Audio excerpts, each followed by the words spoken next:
আসসালামু আলাইকুম। প্রিয় দর্শক, গতকাল রাতে প্রধানমন্ত্রী জনাব তারেক রহমান জাতির উদ্দেশ্যে একটা ভাষণ দিয়েছেন। প্রধানমন্ত্রীর দায়িত্ব নেওয়ার পর জাতির উদ্দেশ্যে এটাই ওনার প্রথম ভাষণ। তার আগে উনি ক্যাবিনেট মিটিং করেছেন এবং উনি ওনার সরকার কী করতে চান তার একটা ধারণা দিয়েছেন। এবং জাতির উদ্দেশ্যে উনি যে ভাষণটা দিয়েছেন, এই পুরো ভাষণটা আমার মনে হয় যে আমাদের খুব মন দিয়ে একবার একটু দেখা উচিত। কারণ এটা দেখলেই আপনি বুঝতে পারবেন, কিছুটা একটা ধারণা করতে পারবেন যে ওনার মনে আসলে কি চলছে, উনি কি করতে চান।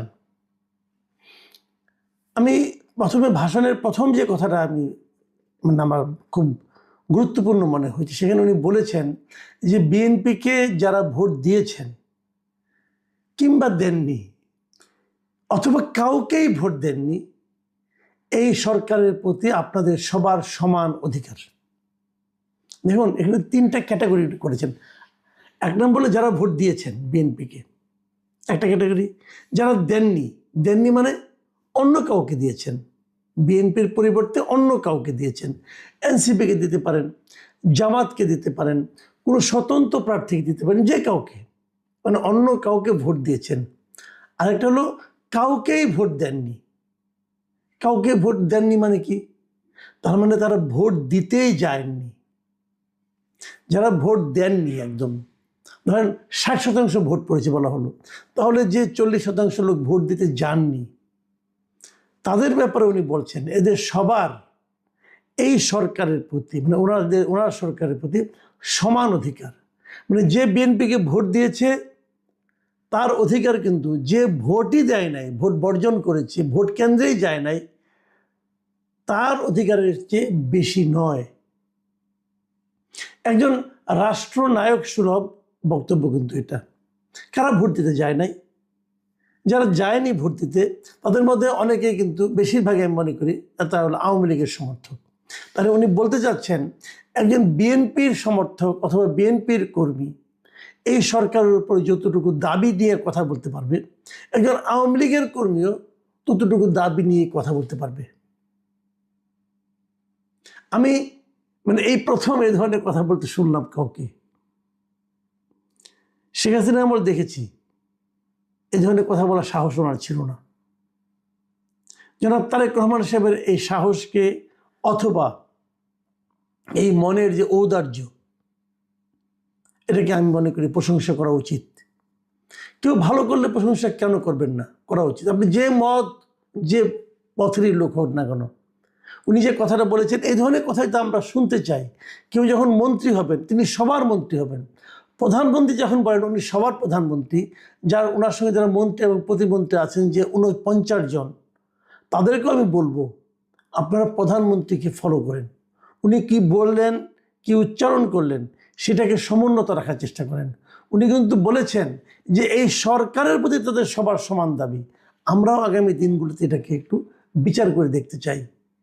আপনার কাছে একজন বিএনপির কর্মী গেলে পরে তার সঙ্গে আপনি কী আচরণ করছেন, আরেকজন নির্দলীয় লোক গেলে তার সঙ্গে আপনি কী আচরণ করছেন, অথবা যদি একজন আওয়ামী লীগের লোক আপনার কাছে যায় কোনো একটা ভ্যালিড একটা পয়েন্ট নিয়ে, তার কথাটাকে আপনি কীভাবে গ্রহণ করছেন, এটা কিন্তু আমরা জাতি হিসেবে বললে আমরা এটাকে খেয়াল করার চেষ্টা করব। উনি আরেকটা কথা বলেছেন, সে কথাটা হলো কৃচ্ছ সাধনের জন্য, অপচয় যেন আপনারা কম করেন। এবং এটা বলতে যে উনি বলেছেন যে অতিরিক্ত সুবিধাও আমরা নিতে চাই না। এবং এই অতিরিক্ত সুবিধা না নেওয়ার বিষয়টাকে উদাহরণ হিসেবে বলতে যে উনি বলেছেন যে বিএনপির যে সংসদীয় দলের যে প্রথম সভা হয়েছে, সেই সভায় ওনারা সিদ্ধান্ত নিয়েছেন যে কোনো এমপি সরকারি সুবিধা নিয়ে ট্যাক্স ফ্রি গাড়ি বা প্লট নেবেন না। এমপি হলে কিন্তু একটা প্লট পায়, এমপি হলে একটা ট্যাক্স ফ্রি গাড়ি পায়। এটা কিন্তু অনেক লোভনীয় একটা ব্যাপার কিন্তু। তো এইটা তারা কেউ নেবেন না বলে ঘোষণা দিয়েছেন। আমার কাছে এই ঘোষণাটাও ভালো লেগেছে। এবং আপনারা জানেন এর মধ্যে বিরোধী দল যেটা জামাতে ইসলাম, তারাও ঘোষণা দিয়েছে যে তারা কোনো ট্যাক্স ফ্রি গাড়ি নেবে না। অবশ্যই এনসিপি কোনো ঘোষণা দিয়েছে কিনা এখন আমার জানা নাই, তারা হয়তো নেবে অথবা নেবে না, আমি জানি না। আমি মনে করি এই ঘোষণা দেওয়ার তো কোনো দরকার নাই। আমি তারেক রহমান সাহেবকে অনুরোধ করব, সংসদের প্রথম অধিবেশনেই এই ট্যাক্স ফ্রি গাড়ি নেওয়ার যে প্রবণতা এবং যে নিয়মটা আছে, এই নিয়মটা বাতিল করে দেন। তাহলে আর নতুন করে কোনো ঘোষণা দেওয়া লাগে না। আপনারা বলে দেন যে একজন এমপি সরকারি যে কোনো সুযোগ সুবিধা পাওয়ার ক্ষেত্রে, প্লট অথবা ফ্ল্যাট অথবা গাড়ি পাওয়ার ক্ষেত্রে 10 জন সাধারণ মানুষ যে সুবিধা পায় তার চেয়ে কিছুই বেশি পাবে না, এরকম একটা নিয়ম করে দেন। তাহলে আর এর নতুন করে আলাদা করে জনে জনে প্রতিজ্ঞা করতে হবে না। একইভাবে আমি আপনাকে আরেকটা অনুরোধ করব, আমলাদের ব্যাপারে একটু খবর নেন। একজন সচিব, একজন অতিরিক্ত সচিব অথবা একজন যুগ্ম সচিব, ওনারা নিয়ম অনুযায়ী কী পরিমাণ গাড়ির কি সুবিধা ভোগ করেন, তেলের কি সুবিধা ভোগ করেন, একটু খবর নেন। এবং অনেক সময় নিয়মের বাইরেও মানে ওনারা যে মন্ত্রণালয়ে আছেন সেই মন্ত্রণালয়ে যদি কোনো প্রজেক্ট থাকে, সেই প্রজেক্টের গাড়ি, পিডির গাড়ি কোথায় আসে একটু খবর নেন। একটু খবর নিলে সমাধানটা আপনার কাছে ইজি হয়ে যাবে। সমাধানের পথ নিয়ে আমি আলোচনা করছি, সমাধান আপনিই পাবেন, কিন্তু একটু খবর নেন যে তারা, আপনারা তো গাড়ি নিচ্ছেন না, এমপিরা গাড়ি নিচ্ছেন না, মন্ত্রীরা মানে সরকারের কাছে ট্যাক্স ফ্রি গাড়ি নিচ্ছেন না, আপনারা তো সরকারি গাড়ি পাবেন। সরকারি গাড়ি ওনারাও পান, কিন্তু ওনারা কীরকমভাবে পান, কী প্রক্রিয়ায় পান, একটু খবর নেন। এটাও একটা আমার অনুরোধ থাকলো যে কিচ্ছু যখন সাধন করবেনই তখন এভাবে একটু করেন। কারণ যদি 10টা টাকাও আপনি খরচ কমাতে পারেন সেটাও কিন্তু এই দেশেরই লাভ, এই জাতিরই লাভ। উনি আরেকটা কথা বলেছেন, সেটা বলেছেন দেশের প্রতিটি সাংবিধানিক এবং সরকারি বেসরকারি প্রতিষ্ঠান চলবে বিধিবদ্ধ নিয়মে, নীতি নিয়মে। দলীয় কিংবা রাজনৈতিক প্রভাব প্রতিপত্তি অথবা জোর জবরদস্তি নয়। আইনের শাসনই হবে রাষ্ট্র পরিচালনার শেষ কথা। এই কথাটা আমার কাছে শুনতে খুবই ভালো লেগেছে। কিন্তু এই যে বেসরকারি সরকারি প্রতিষ্ঠান যে নিয়মের মধ্যে চলবে, এগুলো রাজনৈতিক প্রভাব প্রতিপত্তি এখানে খাটানো যাবে না, এটা মনিটরিং কে করবে?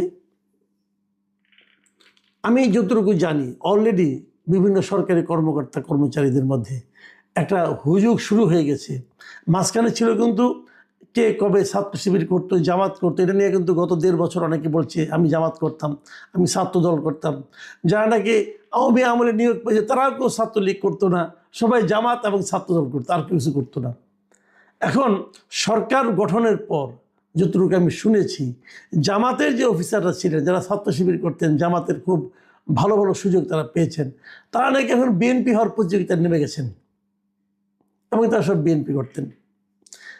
আওয়ামী লীগের অনেক ঢুকে পড়ছে, বিএনপি করতেন। তো আমার কথাটা হলো কি, যে আওয়ামী লীগ কিংবা বিএনপি কিংবা জামাত, এটা আমলাদের পরিচয় হবে কেন? এই কথাটাই কিন্তু তারেক রহমান বলেছেন যে এখানে কোনো আইনের শাসনটা হবে মূল কথা। প্রত্যেকটা প্রতিষ্ঠান চলবে বিধিবদ্ধ নীতি নিয়মে। তো বিধিবদ্ধ নিয়মটা কি? এই বিধিবদ্ধ নিয়মে কি বলা হয়েছে যে যদি কেউ বিএনপি করে তাহলে তার দ্রুত প্রমোশন হবে? বিধিবদ্ধ নিয়মে কি বলা হয়েছে যদি কেউ আওয়ামী লীগ করতে এক সময় এই জন্য তাকে ওএসডি করা হবে? বলা হয়েছে ভাই? যদি বলা না হয়ে থাকে তাহলে আমি তো মনে করি একটা নিয়ম করা উচিত। এখন তো নিজেকে আওয়ামী লীগ বলবে না, জামাতও বলবে না, সবাই বিএনপি বলবে। যে লোকটাই বলবে যে আমি বিএনপির কর্মকর্তা ছিলাম, আমি বঞ্চিত হয়েছি, এই সমস্ত বলে কিন্তু এক ধরনের সিম্প্যাথি ক্রিয়েটের চেষ্টা করবে। যেই বলবে তার বিরুদ্ধে ব্যবস্থা নিন। সিম্পলি 2জন লোকের বিরুদ্ধে ব্যবস্থা নেন, দেখবেন আর কোনো বিএনপির লোককে খুঁজে পাবেন না, জামাতও খুঁজে পাবেন না, আওয়ামী লীগও খুঁজে পাবেন না। আমলাদেরকে বলেন ভাই আপনারা পেশাদার আমলা হন, সরকারি কর্মকর্তা কর্মচারী হন, আওয়ামী লীগ বিএনপি হয়েন না। এই যখনই তারা আওয়ামী লীগ বিএনপি শুরু করবে তখন আপনি যত কিছুই মিষ্টি মিষ্টি কথা বলেন না কেন, যতই নীতি নৈতিকতার কথা বলেন না কেন, সব ফেল মারবে। কাজে আপনি অন্যদিকে না যেয়ে আগে যারা নাকি নিজেদেরকে বিএনপি বলে যে আমি বিএনপির কর্মকর্তা, বিএনপি করতাম বলে আমাকে একবার প্রমোশন আটকায় দেওয়া হয়েছিল, অথবা এখন ডাবল প্রমোশন লাগবে, এই ধরনের কথা যত লোক বলে তাদের বিরুদ্ধে আগে আইনি ব্যবস্থা নেন, তাদের বিরুদ্ধে একটা ব্যবস্থা নেন, তাদেরকে একটা পানিশমেন্ট দেন। আপনি দেখবেন আর কোনো আমলা আর সচিবালয়ের মধ্যে এই আওয়ামী বিএনপি জামাতের এই জিনিস আর চলবে না। এতে আপনার কোনো ক্ষতি হবে না, কারণ যারা বিএনপি করে, যারা নিজেদেরকে বিএনপির আমলা বলে পরিচয় দেয়, এরা আসলে আপনার ক্ষতি করে। আওয়ামী লীগের আমলে যারা আওয়ামীপন্থী আমলা ছিল, তারা কিন্তু আওয়ামী লীগের ক্ষতি করেছে। তারা আওয়ামী লীগ করে বলে নিজেরা প্রচুর দুর্নীতি করেছে। আবার এই দুর্নীতির কথা যখন আসলো, তখন আরেকটা কথা বলতে চাই। যদিও প্রধানমন্ত্রী বলেছেন যে এই বিএনপি সরকার সব ধরনের অনাচার অনিয়মের সব সিন্ডিকেট ভেঙে দেবে, এটা শুনে আমি আশাবাদী হয়েছি। আমি হেরে অত দূর যাব না। আমি একটা সিন্ডিকেট ভাঙার জন্য এই মুহূর্তে বলবো, সেটা হলো এই ব্যবসায়ীদের সিন্ডিকেটটা ভেঙে দেন যদি পারেন। এটা ভাঙলে অনেক কিছু সুবিধা হবে, আপনি তাৎক্ষণিক ফল পাবেন। দুর্নীতির কথা বলছিলাম, দুর্নীতি আপনি মানে করতে দিবেন না বলছেন। এটা হলো সব বাংলাদেশে আমি মনে করি এই মুহূর্তে সবচেয়ে বড় সমস্যা হচ্ছে দুর্নীতির সমস্যা। এটাকে কীভাবে দমন করবেন? বিগত সরকার কিংবা তার আগের সরকার, অন্তর্বর্তীকালীন সরকারের কথা বলি আর হাসিনা সরকারের কথা বলি, এরা সবাই কিন্তু বলেছিল যে সম্পদের হিসাব দিবে, কেউ দেয় নাই, কেউ দেয় নাই। আপনি নিয়ম করেন যে সম্পদের হিসাব খেলে দেবে না, প্রতি বছরে 31শে ডিসেম্বরে সবাইকে তার যার যার সম্পদের হিসাবটা দিতে হবে।